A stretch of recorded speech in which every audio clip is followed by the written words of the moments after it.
Hello there, my lovely sunwalkers, and welcome back to another episode of Listening to the Voices in Our Heads with me, Jenna O'Malley, your soul writer. And today we're joined by Suzanne de Planque, an actor turned playwright turned epic fantasy novelist. We're talking about a myriad of things today about what it means to be a creative mindset, including how being both an actor and a playwright helped her to create a 500 or so page novel as her debut piece, The Lost Princess of Story. And we also go into how not only having pre-existing conditions and disabilities affected her author status, but including living in New York during lockdown and surviving COVID herself. So if you want to listen to quite the inspirational story, please join me in this episode of Listening to the Voices in Our Heads. Let's get to it.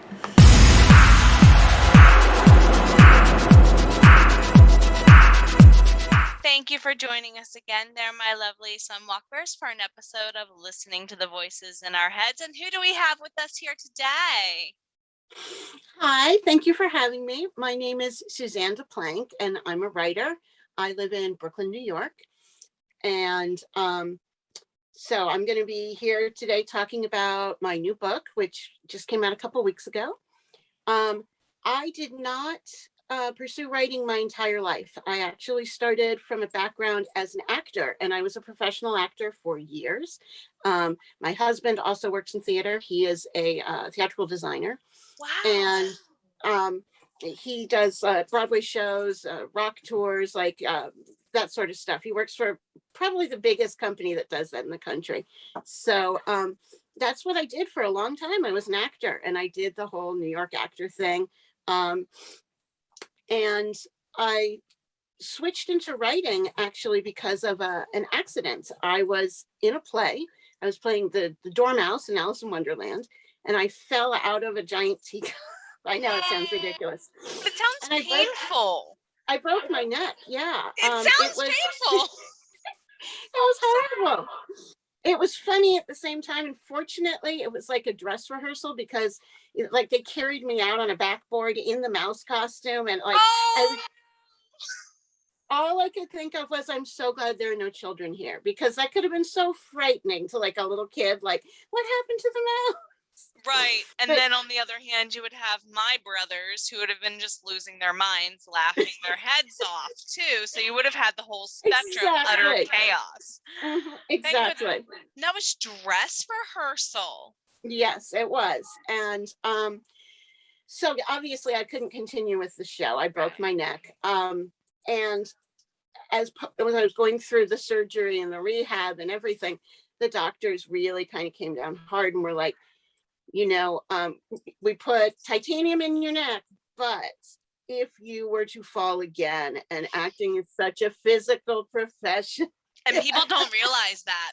It is. People do not realize, especially in stage, because you're repeating some of the same motions multiple times. So A, it's safe, and B, it looks good.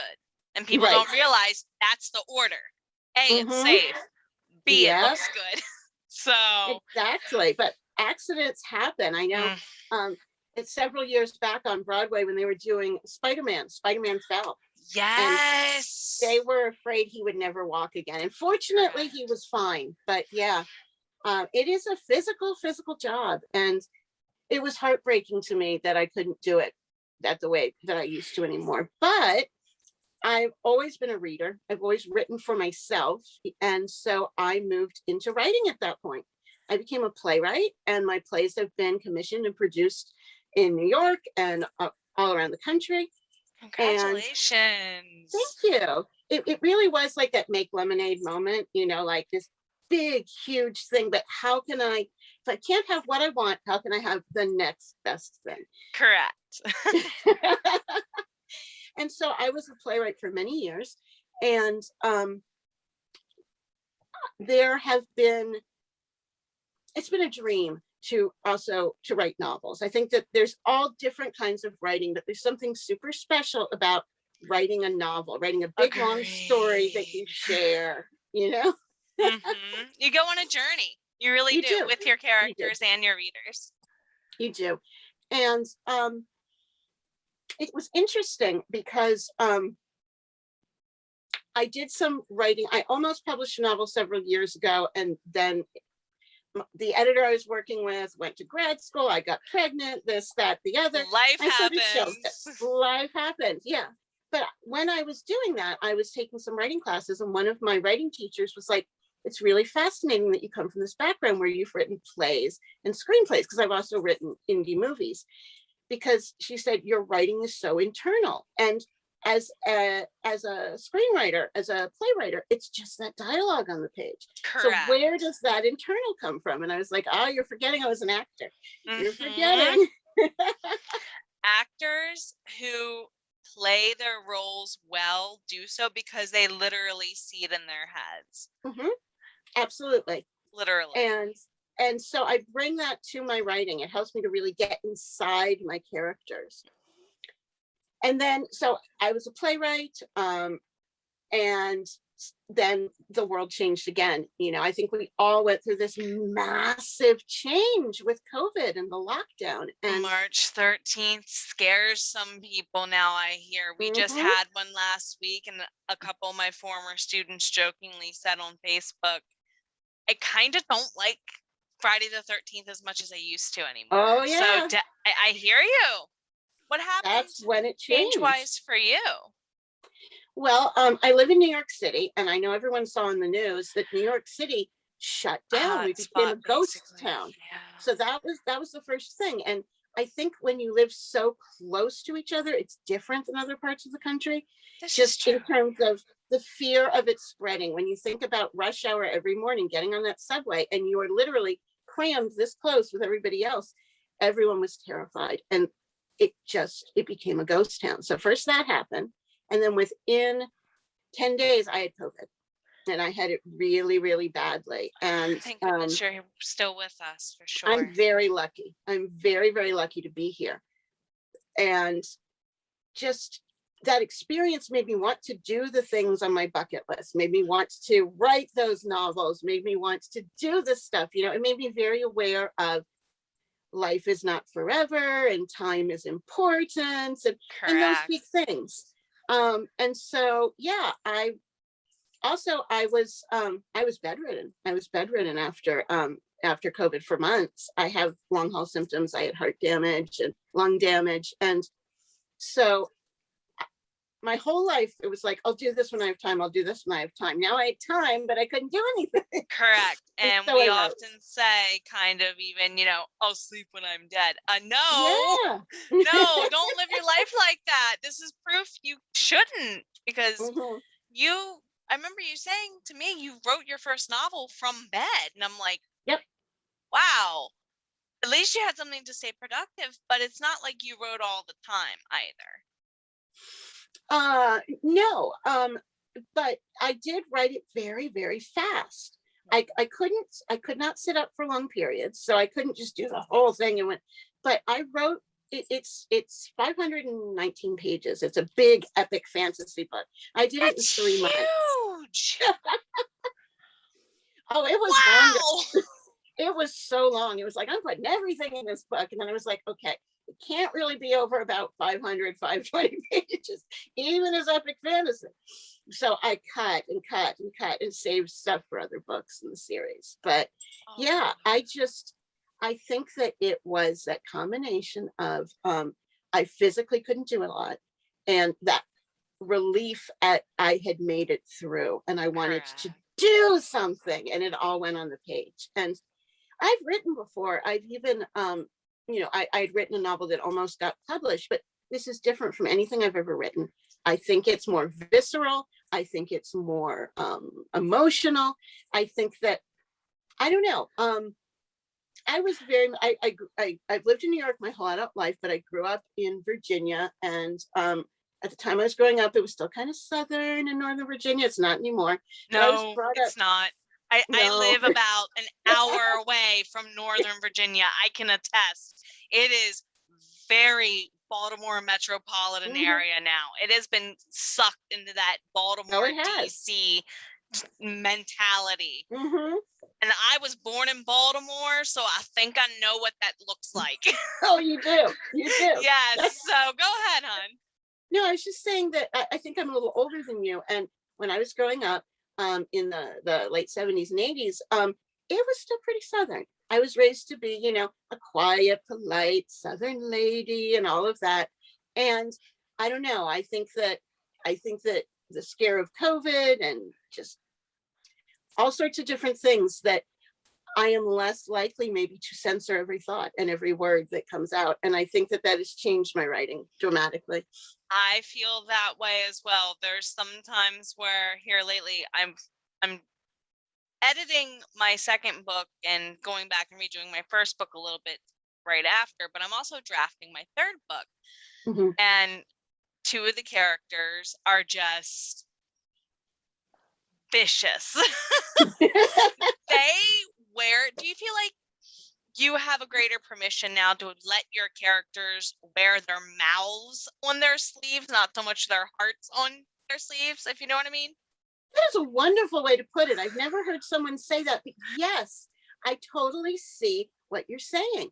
And I do feel that, and I don't think I'm alone in this. I think that this like global pandemic, that everyone has sort of had a wake up call, and it's like, life is Yes. precious. And what do I want mine to be? I think it woke people up. I think it changed how we saw things. And I think that the world is changing dramatically because of it. And it's changing so fast, we probably won't even figure it out until years later. That's kind of something an elderly person I had a conversation with a couple months ago at a grocery store. We were just standing in line and just chit-chatting. And they said, I remember my parents talking to me, my siblings, about the flu from the 1920s. Mhm. It took them, people don't realize now, it took them a decade before they really started to feel recovery from that. And I'm like, so we kind of minutely need to give ourselves a pat on the back that we are handling it better than they did a Mhm. century ago. Yeah. And part of it is, I think what you're saying is, people are just like, you know what? Life is short. I'm going to enjoy it while I can. So for you, then, is there really a difference between how you write your plays versus how you write your novels?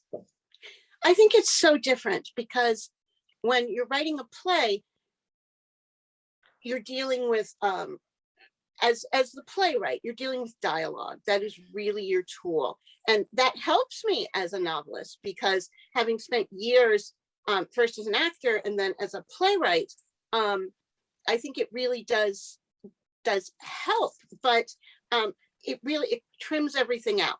It's the Yeah. words. Now you may be able to imply something about a character, but it's really just the words in their mouth, right? So that's your tool. And then the director is the tool of the action, how they walk, how they sit, what they do. But that's it. Whereas in a novel, you've got everything. And I like You to are write in, actor, director, and yeah. playwright. Mhm. I like to write in close third. So I don't use first person. I think it's really tricky to get right. Some people are like Agreed. gifted at it, but not everyone is. And I know my limitations. But in close I'm third. third as well. Mhm. I know I'm not good at first, and I don't even bother with second. So I hear you. Mhm. Second is just like, it's a fluke. It's like, I would not recommend to people until they have so much experience under their belt. It's, again, first and second, you're either really good at both of them Mhm. or don't even step up to the plate. But Mhm. so for you, as close third, Mhm. just to clarify for the audience, does that mean one or two POVs, three or four POVs for you? Well, actually, what it means by, I tend to use alternating POV, but that's not close third. So like the book that I'm working on right now, I'm just gonna plug it and show you. Here's my Sure, go. book. I love It's the called, covers to your oh, books. thank you. It's called The Lost Princess of Story, and it is it's a fairy tale fantasy portal adventure. Half of it takes place in New York City, and half of it in the world of story, which is the land where everything in books is true. So I like alternating POV because then you get to see the whole picture. So I have 3 POV characters in that book. And one of them is a teenage girl, one of them is a mom, and one of them is a psychiatrist who works with fairy tale characters, helping them to acclimate to our world. But by close third, what I mean is that third person, you can be so the narrator can be like distant and super far away and just like, and that's what they did, or it can get really close. I like to bring in like some of the knowledge you would get from first person, but as opposed to the character saying, I felt this, it would be more like, and he or and she felt. So you get some of that nice closeness you get with first, but you don't have to worry about that voice all the time. And am I using the word I too often? Things like that. Correct. You're really getting not just their action, but their mental reaction as well. So Right. close third gets very intimate to what your characters feel. And yes, having gone there, I can admit it can be as painful to write as it can be to read, and as joyful to write as it can be to read. So do you I don't think we mentioned this in the last time we spoke, but do you find that you write and cry or laugh and write with your characters? Oh, all the time. I get inside them and they get inside me. Do when they I was ever an actor, stop talking? No. I get really close. I was a method actor. I was taught to get inside that person. And one of the POV characters in this book, the psychiatrist character, his name is Jamie. And initially he was not even going to be in the book. And then he was just going to be like, maybe like a side thing. And he announced himself. He's like, my name is this, and I am married to him, and this is our family, and this is my story, and the book should be about me. And I'm still telling him the book is not just about you, but yeah, I'm in the middle of book 2, and he keeps saying it would be better with more me. Yes, my characters are very real to me.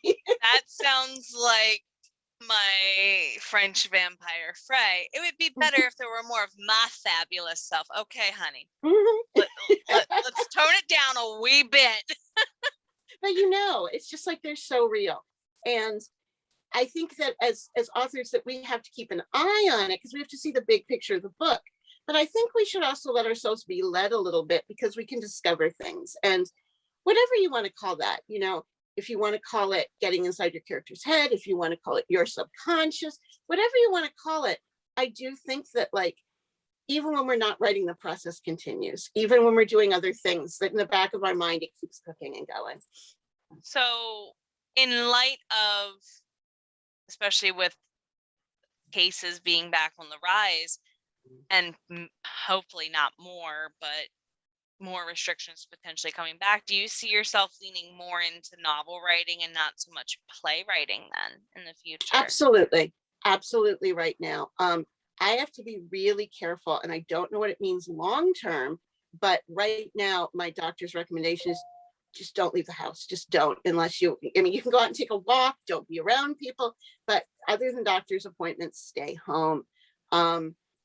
They announced a couple of days ago, New York City had 1 million cases of COVID. Yeah. What, right now? Not 1 million right now, but from the beginning. But I mean, as like their top number right now 1 million is people. Wow. So you guys have from the beginning, 1 million people have had COVID in this city. That's a lot of people. It really is. And New York just started to open up again. We have been locked down. And I don't know what's going to happen, but I do know that the theatrical community is prepared. They are prepared to open again this fall. But I don't know what's going to happen with Delta. I just don't. And I have so many friends who are out of work, who are looking for work, who are desperate. My husband's lucky because he's in the industry, but first of all, they were prepping stuff for the openings, which were coming. And secondly, they're diversified. So they do Vegas, they do other things. So they're not just in one city, and there's other cities that are doing way better at much better things. Yeah. But here in New York, I remember a friend of mine calling like, because I remember this all like within 24 to 48 hours before the 13th of March. And I remember a friend calling and saying they're closing Broadway. And I was like, what? Broadway has never closed. No. And being the theater nerd I grew up being, I'm like, it's so bad they shut down Broadway, Mom. And my mom said, honey, it's so bad they shut down Disney too. I know. That's Disney a double World. sign. Yeah. Two places on the East Coast that never shut down. Never shut. Broadway and Orlando. And Disney, never shut down. Yeah. So, you know, and I know so many people who are actors who were like, we don't know what we're doing. And then in the week after the 13th, I think it was 800,000 or 900,000 people in New York City lost their jobs because they were restaurant jobs. So this city, just in the first week, was so hard hit between Broadway and restaurants. Wow. It was unbelievable. It's staggering. Like, and New York's tough. We get through stuff. We're still here. But I mean, it's been crazy. And to see New York City, I know in the first weeks they would show like Times Square with nobody there. You've never seen Times Square with nobody. That blew my mind.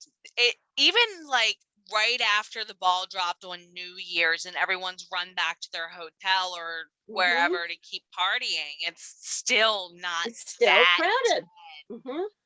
And I'm like, okay, I've been in Times Square before. And even just in the weeks they were showing it like around Christmas and New Year's again, and I'm just going, I've been outside of some of those places. It is a madhouse. And that's from someone who lived in Inner Harbor, Baltimore. Exactly. It's a madhouse up there, you guys. Yeah. You guys are like sardines and you keep moving. You never stop. And I'm just like, I can't believe the city this. stopped. It did. It went quiet. It went, now we were here, we were in our houses, lots of people were working at home, but the city went quiet. I remember because I had to get a COVID test because I was sick. I was pretty sure I had it. And now it's much different. Now you can get them everywhere. But at that point, we had to wait for 6-7 days. The only reason we got it that fast is because I have pre-existing conditions. I have a health condition before I had COVID. And we had to drive in our car to Staten Island. We had to stay in the car. They tested us through the windows. They were in hazmat suits. And the guard was there patrolling with machine guns. That's the scary part. When you live in a big city, that's when it gets scary. There were concerns in those first weeks, and New Yorkers were great, and it was wonderful. But I think they were concerned that, you know, people would freak out. I think they were concerned with the testing, that people would try to force their way in. Right. And, you know, and I have my son in the back seat who's going, Mom, are we in a dystopian novel? And I'm like, well, it looks dystopian. Well, there's a reason why that category had a big uptake in self-publication this last year, little guy. So as far as for you then, you mentioned you had some pre-existing conditions. How did health concerns personally affect the way your writing changed, even back when you went from being an actor to a playwright, because you almost killed yourself with your neck? Not on purpose. So not on purpose, it was at work, let's be fair. But how has that affected your writing? Well, you know, I think like one of the biggest issues that I learned, because I have had chronic health problems since I was a teenager. And the biggest thing that I learned was like sustainability. And I think that goes to writing as well. I think it was easier when I was younger. As I got harder, it's gotten more difficult. But I had to learn at that point, I couldn't do everything that I could before. I had to think, what can my body actually handle? And I had to think about being sustainable. What's the really important stuff? Prioritize that and then take it from there. I think though that the biggest change in my writing that I've seen, and this is specific to my novel, and this is specific to post-COVID, I was always super, super, super private about my health. Like most people who know me don't even know I have health problems. And you know what? After COVID, after everything I went through, I was like, I don't know that I want this to be a secret anymore. I was raised to be a private person, but it affects me. It affects my family. And so one of the characters in my book, who was a mom character, she was a She was a princess in the land of story. Now she's in our world. And she has chronic, ongoing health problems. As a mom, like when my son was little, I looked for books with moms who were struggling through, but still being great moms, and didn't find them. I talk in the book about Narnia and about Diggory's mother, and how this is like the image of the sick mom, is she's lying peacefully in bed and someone's taking care of her. That is not what it is like for most Not moms. nowadays, no. Oh my goodness. I taught in public school for 10 years and I can attest there's many working moms in that industry alone where it doesn't matter that they're diabetic. It doesn't matter that they're fighting cancer. It doesn't matter that they have mental health disability. Mom gets up and does her best. And I'm so glad you're including that. I wanted to speak to it because there's so many of us out there and I just don't see us represented. And it's true. You know, it's like someone has to be the first, someone has to be brave. And I hope that over time people will see my books and maybe other moms will be like, I'm like that, and they'll tell their story. And she was a princess at one point too, yeah, right? She was a princess in the magic world. And here she's a single mom. Her husband is stuck back in the magic world. She's struggling to raise her son. She's all alone. And every day she's got to get up and do it, even though she's got these really serious health problems. And in the story, I made it about when she changed worlds, like she's magic from a magic world. And so living in this world is slowly killing her. I deal with autoimmune disease where like your body turns on itself. And so I kind of spun that into a magical story. Oh, I love this. So for anybody looking for an inspiring story, they definitely need to check this one out. And as far as what goes on in your characters' lives, it sounds like you have some research at least you've done on different conditions and things, but do you have character reference sheets or anything of that nature you track it on? I do. I love to research. I was always a book girl, a library girl, love research. I love how much easier it's gotten since the internet. Agreed, very much agreed. But I do. I really deep dive into things. So like, for example, when I knew some things about autoimmune disease from my life, but I really researched into like not just my experience, but like the universal experience of chronic health problems with the psychiatrist or psychologist character. I really researched PTSD and what that can be like in all these different ways, because when you think about it, they're learning a lot new about PTSD that they never knew before. It's not just one thing anymore. It's actually subdivided now. They know that there's like PTSD, like one terrible thing, like you know, like if you were a soldier and there was a battle, but there's also like complex PTSD where maybe there was only the one day you got shot at, but the fact you could have been shot at every day all stacked up. And it doesn't have to be something that extreme. It can be like children have complex PTSD, maybe if they grew up in an alcoholic household, or if they were homeless for a time period or whatever, that anything that can sort of take away that day-to-day security. And having been a teacher, I can kind of attest too, even if you pick up on that one incident of they're homeless for a time period. I've seen kids who, unfortunately, their chimney caught fire in the middle of winter. Unfortunately, and that is a traumatic incident. Absolutely. Combine that with what happens after homelessness. That's traumatic. That's the beginnings of CPTSD for somebody, believe it or not. And people don't realize it's that instantaneous that it can happen. So it can. Thank you. It sounds like you're very sensitive in your research too. I think it's just that habit of putting myself in other people's shoes, you know, that method acting coming back. Method acting, definitely. And I think the way I was brought up, I grew up in a very traditional household. You know, women are the caregivers. You know, if someone's upset, it's our job to fix it. You know what I'm talking about.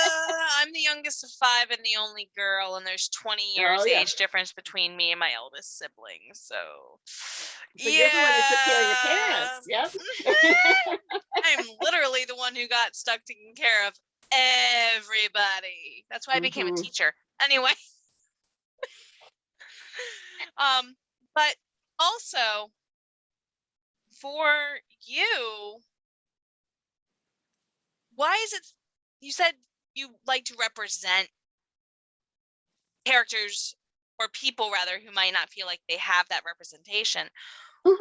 Is it just personal that you feel like someone whom has disabilities needs to feel represented, or is there another reason? Have you seen another person in your life not get the same representation as yourself, I assume then, or? You know, I think it's a combination of things. I really do feel strongly about representation for people with disabilities, but I think I feel strongly about so much of what gets published, and especially traditionally published, tends to be from the white male perspective. And there's nothing wrong with that, but I think everyone has a voice and everyone should be heard. So my book is really diverse. I have characters of color. I have characters of all different ages, from like, you know, seniors down to tweens. I have women who are strong characters. I have LGBT characters. I have characters with physical disabilities, mental health disabilities. I wanted my book to look like the whole world, not just, I think sometimes what we get in novels is one view of the world. I live in a super diverse city where everybody lives, and I love that. I love that everybody gets a voice. Everybody's a part of my city. Yes, I agree. That's one of the things I don't like about where I currently live. No offense, Western Maryland, you're kind of sour cream looking, if you know what I mean, a little too much. But like I said, I lived in downtown Baltimore for the first chunk of my life, and that's the thing I miss most is the diversity from that city. It was not uncommon for us to smell Cajun, Korean, Creole, and then American food, and then Italian, all within the same block going at dinner time. Oh my goodness. And it's probably very similar for you because you said Brooklyn, right?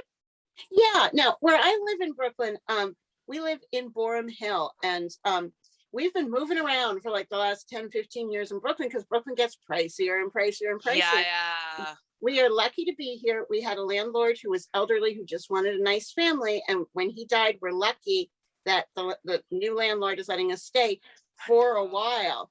But Brooklyn is getting super, super, super pricey. And it's like, we don't know where we're going to go. And the middle class is so priced out right now.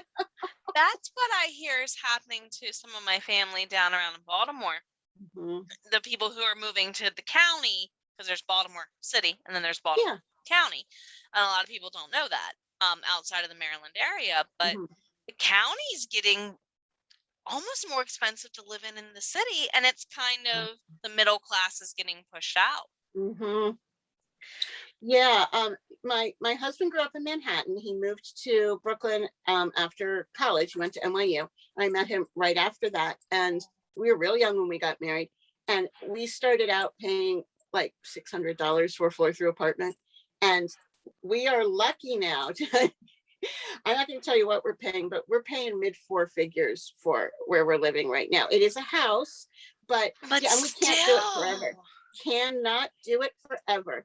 That'll get you almost an acre of land where I live. I know, right? And these little tiny New York houses are millions of dollars. It's a lovely neighborhood. We're blessed to be here, but we're not going to be here much longer. I understand that statement. We've been looking to move for over a year at this point, and just finding it's almost cheaper to build a place than it is to buy a place where we live, sadly. But as far as your publications are, do you do anything special to help market your books? Because your indie or traditionally I'm published? indie, yeah. I could have gone the traditional route. I certainly knew a lot of people, but at the time I finished it, we were still, pretty new to lockdown, and everyone I knew in publishing was like, "We're just not buying right The now." big And I was like, five are oversaturated. they are so oversaturated, and they have so many things they bought and killed that they could just roll them out for a long time. So yeah, I wanted to get it out there. In terms of, I have a social presence. I certainly am on the various things, and I post stuff about my book all the time. One of the things that I love that my readers like is I'm on Pinterest, and I not only have a page for my book, but each of my characters have their own page where I post. So it's like, these are the clothes they wear and the food that they like and the things they think about. And it helped me because I did it just for myself, but I was like, oh, why not? And people think it's fun. You get to see like a little extra glimpse of the characters. See, another author I know started Twitter accounts for her characters. Just two of them. They're a brother and a sister. And they just message each other back and forth. That's all they do. They don't interact with the fan comments. They act like the fans aren't even there. But it's like the sister will share this hateful meme to the brother of, "Oh yeah, by the way, this is you." And I'm like, oh my God. There's 3,000 shares on this in 20 minutes. That's incredible. And you're doing this, and it's like, I'm doing something wrong because I've got some characters that have plenty to say to each other. Yeah. And I don't have time to write it all in the books. So I think that's it's awesome. It's such an opportunity. Like, how can we take the platforms that they exist, but spin them so that, we give that little extra bit of fan content. And I'm just starting out as a writer. I've been doing really, really well.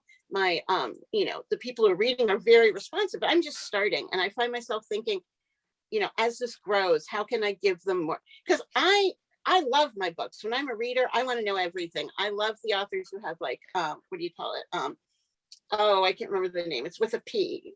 Patron, where they give extra content. Yes. I'm all over that stuff. So I find myself thinking, how can I do this, right? My son has been posting on TikTok for me because he's about the age of one of the characters. And not dissimilar. So he's been posting things as the character. He's been posting these little short TikToks where he pretends to be this little boy named Charlie Traveler because they're about the same age. They both live in Brooklyn. And it's like, how can we just give that little extra bit? So, yeah. Oh, man. Your fan following is pretty decent, too, from what I gather, even though you just started. And I haven't sold millions of books, but what I'm selling is nice. I've hit number one in my category a few times. I've been on the top 100. And the fans I'm getting are contacting me. They're reaching out. They're saying, I loved this person, or I love this couple, or there's a baby dragon in my book that comes from the land of story in somebody's backpack, like a mini baby dragon. He talks, he's always hungry, and people love him. His name's Tiki Ding. People are like, I love Tiki Ding. What is Tiki Ding gonna do next? Oh, he's the character that always gives you the comedic cute relief just when you need it, right? And you need it sometimes. I understand. One of my characters named Toos has a hedgehog named Mercury that lives in his sleeve. And just once in a while, it's a little, I'll get like Mercury chitters at something, and I'm like, oh God. Well, wait until they realize what happens when that thing really gets vicious. It likes to go and camp in beards and hair. Oh, and people just so cute. But people don't know that hedgehogs have this coating on them that is not always the best smelling when they're upset. I do know that my aunt had like half a dozen hedgehogs at one point. And I was like, they're so stanky. cute in their face. They can absolutely. They get stanky when they get upset. And I love Mercury so much. I can't wait until she starts causing havoc. But I just was gonna say, I think that, like, especially because like I write fairy tale and fantasy, I think that stakes are high. And that's why Yes. you need those sort of magical characters. You need that humor. You need, because you're dealing with life and death. You're dealing with the fates of worlds, and you need those moments with the cute dragon or hedgehog or whatever it is that let the reader laugh, let them breathe. So does that kind of align with your values as a playwright, writer, and parent then, as far as what a story should be? I think it does. I've never thought of it in that way, but as a parent, it was a joy to share my favorite books with my son. But of course, his favorite stories were the ones I told him. And I think that as a writer, if you are a parent, that's like a real-time laboratory of what kids like, what they don't like. And it's the same with readers, no matter what their age is. In a similar way, when I was an actor, I did a lot of children's theater when I was starting out, a lot. Right. And Hence children the are dormouse. the dormouse, yeah. Children are the best audiences because they're 100% there. And if the show is good, they are with you. And if it's not, they are not. And so Correct. it sort of taught me that storytelling, it had to be, I know it's going to sound funny with my big long book, but it is an epic story. It does have to be concise. I could have done hundreds more pages, but it's like, you have to get to the core of what it is. You have to tell it clearly. I do think tropes are important. People tend to be like, oh, tropes are overused. I think tropes have power. I think they have to be used properly, but I think they're so important. And I think that no matter what the genre is, readers are going to miss them if they're not there. That's true. And it's not just a reader comfortability, it's a Mhm. reader relatability to some degree for some of those Mhm. tropes. For example, if we're going to talk about the mouse in another way, Mhm. Belle from Beauty and the Beast. Mhm. No, a lot of people did not understand why she is such a Disney princess favorite to this day. How many smart girls get the hot guy?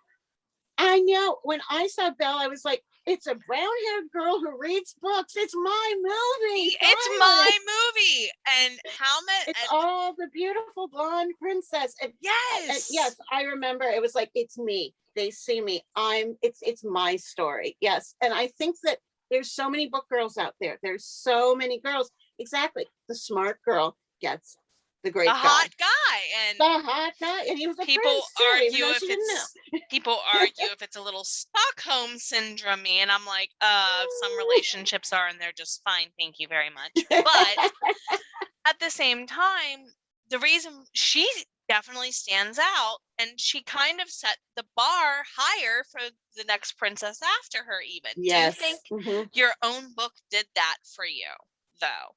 Has it set the bar higher for the next thing you'll write? I think so. I'm working on book 2, and it's like, it's both wonderful and it's difficult, because it's like, I loved book 1, but now I got to top it. And I did. I set the stakes high in book 1, and it is difficult. It's difficult. So I think it's important, even though most readers are going to get read through, there are people who Mhm. can discover the book at any point. They can pick up book 3, they can pick up book 2, book 7. And so I think it's difficult in those early pages to keep the story going for readers who read book 1, but like drop in those pieces. I kind of think of it as like Hansel and Gretel and the crumbs, like leaving the trail. Because You if you gotta just like find your way info through the dump, woods. yeah, if you Yes. info dump, the readers who read book 1 are like, I know this is boring and I'm going to put it down. But you kind of have to drop it in, yeah. And so, yeah, I have been spending a lot of time tinkering with that and trying to get it right.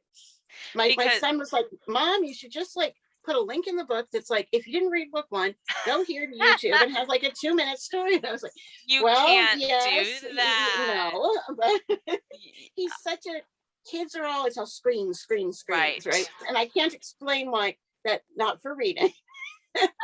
But yeah, it's like you want to give those little crumbs so the new reader isn't lost, but you don't want to lose the, and yes, definitely, I had so much happen. It's like the stakes were so high. How do you up it? How do you keep making it? It's hard. More interesting. And are you Yeah. finding you're doing more research related to that then? I am doing a lot of research. I also am finding in book 2 that it allows me to expand the world, bring in new characters, and expand both worlds, because my book was about this magical world. It was also about New York. It was a promise to myself, I think, because New York had shut down, that New York was going to be back, that I would see it again. But Right. this allows me to go to different places. It allows me to bring in different people. And yeah, it is both wonderful, and at times it can be difficult. So I like the way you worded that, because I'm right there with you with my own stories as well. It is getting difficult. I need to throw the book a couple times while I'm editing status, and I'm not enjoying remembering certain scenes. As far as playwriting, do you foresee yourself writing any plays in the future, or making an anthology of previous scripts you've completed? You know, it would be a great idea to do an anthology, and it's something I've been thinking about. A lot of the things that I've done actually might do well, like for schools, because they're always looking for good new plays. Yes, I they am are. working on one right now. My son's school commissions from, they knew I was a playwright, and the theater department commissions a play from me that they're going to do this this fall, which is a modern retelling of Little Women. It takes place in Brooklyn. Nice. So I wanted to bring in like the experience these children have had in the last year and a half. My son's in middle school now, and these kids, they live in New York City. They've seen their city shut down. They've seen their world change. They've been going to school for a year and a half on screens. I wanted to bring that in. And I also really wanted to speak to, there's such an inequality in how COVID is handled in this city. Yes. And from the very beginning, we saw people who like the super rich, and there's a lot of them here, instantly had COVID tests, whereas the rest of the city was on these waiting lists. And I wanted to speak to that. My son's school is very diverse. There's lots of children of color, children of literally every background in the whole city are there. So you have children who are homeless all the way to children who are very, very, very privileged. And I wanted to speak about that inequality. I wanted to, and the teacher who's directing it is really big on this page too, and saying it's like maybe a way these kids can, like doing the play is a way for them to talk about it because they see the differences. Yes, it's not exactly therapy, but it's giving them an outlet to talk about it in a safe space, at least. I know that when there were the protests during lockdown, because it is a really diverse school, that the school they bent over backwards to give all children a chance to be heard, which these kids really needed. They really needed it. They needed to feel validated too, on top of it, I'm sure. Yeah. So yeah, I'm doing that, but my main focus right now, really, I'm excited about this series. It's hopefully going to be 7 books. It's going to be a big, epic fantasy series. So wow, yeah. You're going as long as me. Wow, I have 8 books to my main series planned, plus a minimum of 5 spinoffs. So wow, that's great. Yeah, wow, but mine aren't nearly as long as yours, to be fair. I hang around 300 pages, so. You know, it's something that I'm thinking about moving forward. I wrote this super big book, and it's all intricate, because several people have said, could you made it 2? And I was like, I really couldn't. Have made it too 2. interwoven. It's too interwoven. But I like big books. I'm a reader. Me too. Like a book because I also read really fast. So like a 200-page book, it's gone. And so one thing for anyone who's thinking about buying it, the chapters are really short, and it really does read fast. Like people have posted this on my Amazon page, like, don't freak out about the number of chapters. It actually reads fast. But I like those big epic stories. I liked the big Harry Potters because you could live in that world for a while. Forever, it seemed. But to kind of go back to what you were saying earlier, do you think it's sustainable for you? Well, it's always going to be a challenge for me being sustainable because of my health. And like I had hoped to have my next book out maybe October, and it may be another month or 2. I need to take time. I need to take care of me as I go. But I have enough story to go. 7 books, maybe more. I could do spinoffs, but this world is very real to me. And yeah, I think that I have enough to write. It's about keeping me going to write it. So yeah. Well, I'm very glad that you're here to share it with us, and we're going to get ready and start winding down ourselves. But before we do, are there any other worlds or readings you'd been looking into that you could recommend to our listeners? There's an author who I adore, and I actually wrote her a fan letter when I published my book and said, I read your books and they made me think in a different way. And she wrote back to me. Her name's Shauna McGuire. I don't know if you know who she is. Oh, yes. Congratulations. And she wrote this series called the Wayward Children series, Yes. which I adore. To me, not only are they a beautiful, like, fantasy story, but this may be my personal experience. I think they can be read as an experience of trauma as well. I think that to those kids, something happened and knocked them out of their life into something else. And how do you put the pieces back together? And this is my overlay. I don't know what her meaning is, but I love that world. It's diverse. It is magical. It is everything I love. And actually, because I carried the idea for my book around for a long, long, long time. And when I discovered her books, I think in '99, I was like, oh no, because this is a little like what I want to write. But my stuff is actually different enough. But it was another one of those, this is me. I'm in these books. I'm seeing myself. This is a mirror. And I would recommend to anyone, her Wayward Children series just is so thoughtful and so lovely about fairy tales and fantasies, and that fantasy that we're going to open a wardrobe or a door someday and find that world we always knew where we would belong. Yes. And I think the key word to how you describe that writing is it's thoughtful.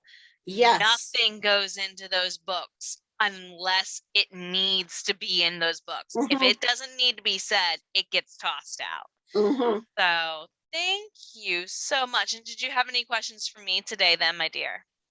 No, thank you for having me. And let me know if there's anything I can do to help promote the podcast. I loved meeting you, and I hope we can stay in touch. Thank you. I am going to be doing more in the future, so hopefully we can collaborate again. Yeah. And I just wanted to thank everybody else for watching, and I'm going to send them off, and take care, lovelies. Have a great day. Bye.